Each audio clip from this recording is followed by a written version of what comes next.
Murfreesboro, Tennessee.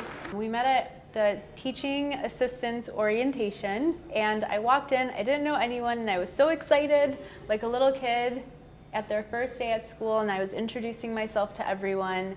And then I sat down next to this very handsome man who was very frantically trying to finish something, and I said, "Hey, I'm Agapi," and he was like, "Ugh."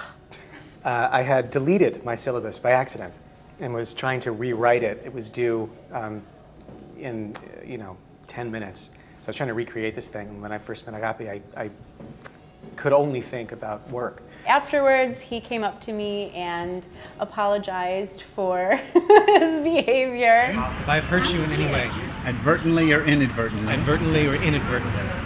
I ask for your forgiveness. I ask for your forgiveness.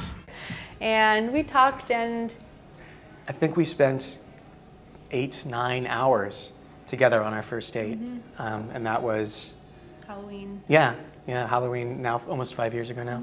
In the United States, 1/3 of all weddings are between individuals from different root traditions. And I've been doing this for 10 years, and my work, I keep 3 other people busy besides myself with the work that I do, because there's such a huge demand for non-traditional ceremonies. Of course, they're not all interfaith. They're certainly the spiritual but not religious. They're the humanists and those who call their ceremonies civil. I've done Chinese tea ceremonies and Eastern Orthodox crowning ceremonies and Buddhist meditation as part of a ceremony. I've done Hindu ceremonies, walking around Saptapadi, and various combinations of all of this. And it's increasing. There's no doubt about it. There are more and more couples who are from different backgrounds who are trying to find a way to bridge that gap. The usual pressure in the past has been for one person to adopt the spirituality of the partner, and yet that creates an interesting discussion. Who's going to adopt whose ways and why? Is one right? Is one wrong? And that's not a discussion that I think is really very fruitful when we have very vibrant traditions all coming together in this context of a melting pot. More and more, I find myself thinking about children and about how to give my kids a sense of Jewish identity to complement a sense of Greek identity, which I feel is going to be almost effortless because of how traditional the community is, because of how large it is, because of how natural those identity-defining elements are.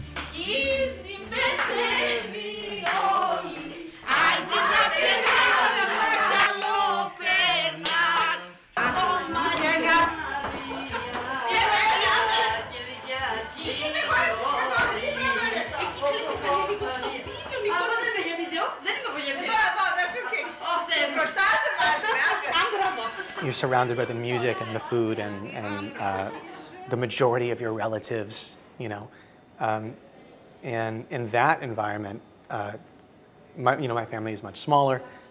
My own upbringing and my own ways of being Jewish are not as, I don't have a good word for it, not necessarily as overt. Young couples with young children are definitely more interested in looking at both their home traditions and alternatives to their home traditions once they have children in the picture. Some of them do try to do, like Christmas and Hanukkah, and do all the family things from both sides of the family. A lot of them look at things like the Unitarian Church and other options, and I do think there is an opening to create more of a community for couples and young children who are wanting something even broader than that. It's not a question of Jewish or Greek. This is the real challenge. It's finding a way of making them feel as Greek as they are Jewish as they are Greek. Now we begin to define interspirituality.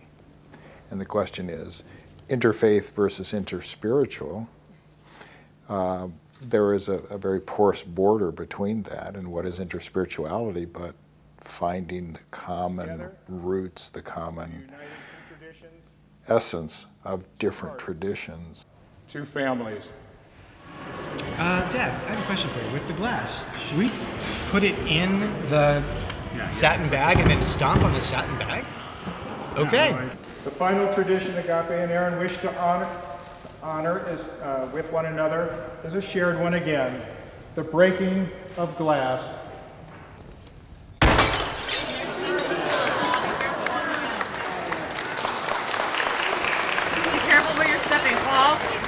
Paul, be careful where you're stepping.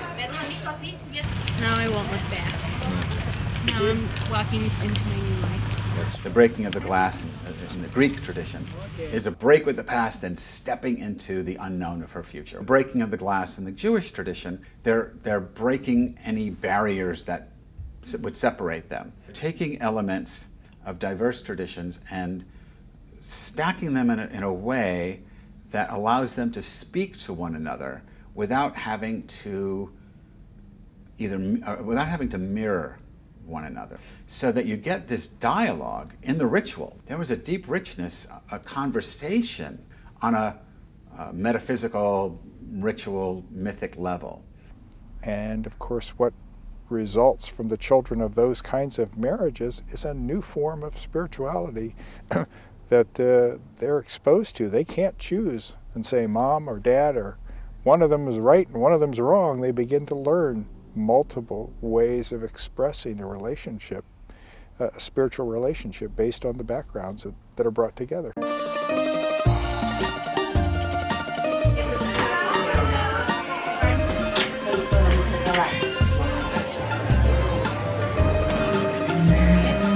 We raised Aaron Jewish, but he always had an advantage over other people because he had another family who was Christian. I mean, the fact is, I didn't come from one tradition. My father was Catholic, my mother was Protestant. And because of my parents, I kind of and no reason why, I kind of thought that, of course you chose your own religion when you got to be an adult. Agapi's mother, Vicky, as soon as Agapi said that she was dating a Jewish man, brought up all kinds of questions. So when I finally shared with my mother that I was dating Aaron and filled in his background, who his people are, all of those necessary details, she kind of paused and said, oh, he's a Jewish boy? And then she started telling me about how difficult that would be, and she's right. We weren't expecting her to marry a Greek boy, but to get married in the Greek Orthodox Church was very important to us. That's the way we grew up. This is our religion. It was hard, it was tough. I mean, to this day, it's still tough, but it was her choice. In her mind, what's so difficult and challenging about a Greek Orthodox woman marrying a Jewish man has everything to do with the traditions, starting with marriage. Like if you marry a Jewish man, then you can't get married in the church, and that means it would be difficult for your kids to be baptized in the church. And I think she was just afraid of me being ostracized by the Greek community. I've had situations where one or the other's whole family doesn't show up, and it's absolutely heartbreaking. The one I'm thinking of is a couple who were, he was Hindu, she's Christian, her family was outraged, not because she was marrying a Hindu, but because he had dark skin. So she had 2 strikes against her, and her side of, and this was at a chapel, and her side of the family were not present. First time I came to visit, we went to Mike's wedding, and a Greek wedding Mike is Agapi's brother, and it was huge, 400 people just about, a Glendy that went on until, I thought the cops were gonna come, you know? Everyone spoke Greek almost 90% of the time. So I don't think I understood how big the culture gap was until Mike's wedding.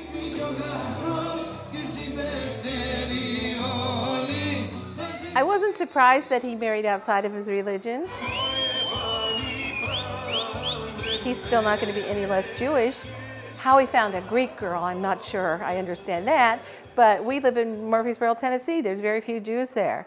I'm sure we'll all be surprised with feelings we don't know where they came from. But on the whole, I have a positive outlook on it.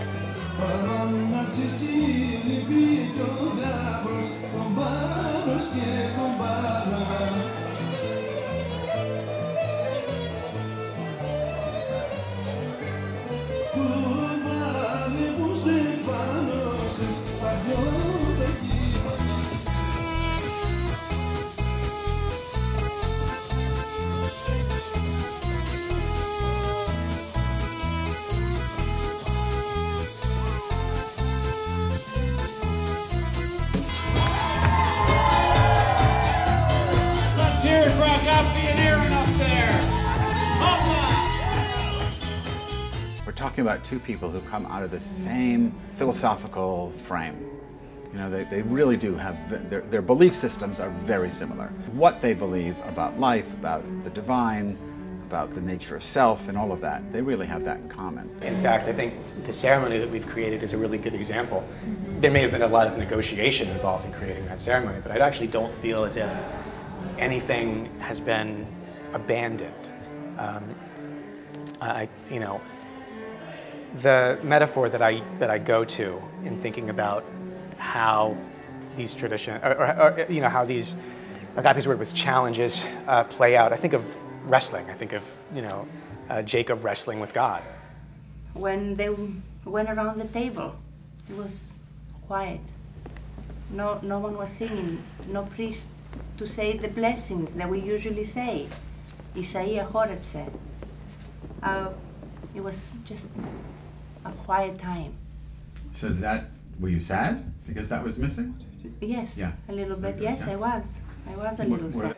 For me, it was more a coming to terms with my own belief system and not really listen to any of the outside voices telling me, I don't know,